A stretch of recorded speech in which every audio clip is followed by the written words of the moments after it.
আসসালামু আলাইকুম সবাইকে আর কি এর স্পেশাল টপ 10 রিভিউয়ে স্বাগত জানাচ্ছি। আজকে 13 জুলাই সোমবার। আজকে মার্কেটে ট্রেড হয়েছে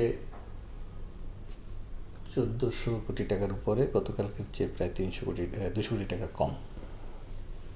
এবং টপ 10-এ ট্রেড হয়েছে 261 কোটি টাকার। আজকে 10 নম্বরে ছিল আরডি ফুড। গত কয়েকদিন যাবতেই একটু বাড়ার চেষ্টা করতেছিল, যেটা আজকে 30 টাকা 50 পয়সা ক্লোজ হয়েছে, 56 লাখ শেয়ার ট্রেড হয়েছে। 9 নম্বরে আসছে লাফার্জ হোলসিম আজকে একটু বড় ভলিউম দিয়ে আজকে 9 নম্বরে ঢুকেছে, প্রাইসও একটু বাড়ছে।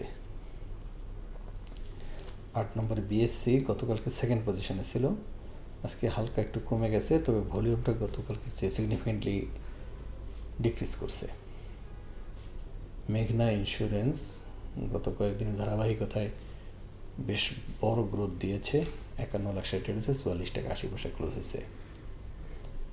6 নম্বরে ফেক ডিল গতকালকে একটু ডাউন ট্রেন্ড দিয়ে আজকে আবার একটু রিকভারি করার চেষ্টা করেছে, 91 লাখ শেয়ারে ট্রেড হয়েছে। শার্প ইন্ডাস্ট্রিজটা আমরা বেশ কিছুদিন পর হঠাৎ করে টপ 10-এর মধ্যে ঢুকে 5 নম্বর কন্ডিশন দখল করছে। সেটা প্রাইসটা অবশ্য গ্রোথ করতেছিল কয়েকদিন যাবতেই, আজকে 29 টাকা 20 পয়সা হয়েছে, 89 লাখ শেয়ার ট্রেড হয়েছে।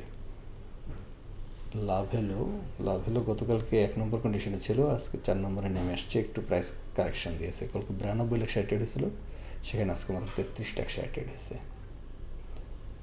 3 নম্বরে ইস্টার্ন হাউজিং 100 টাকার উপরে 2 দিন থেকে আজকে 100 টাকার নিচে ক্লোজ দিয়েছে, 26 লাখ শেয়ার ট্রেড হয়েছে।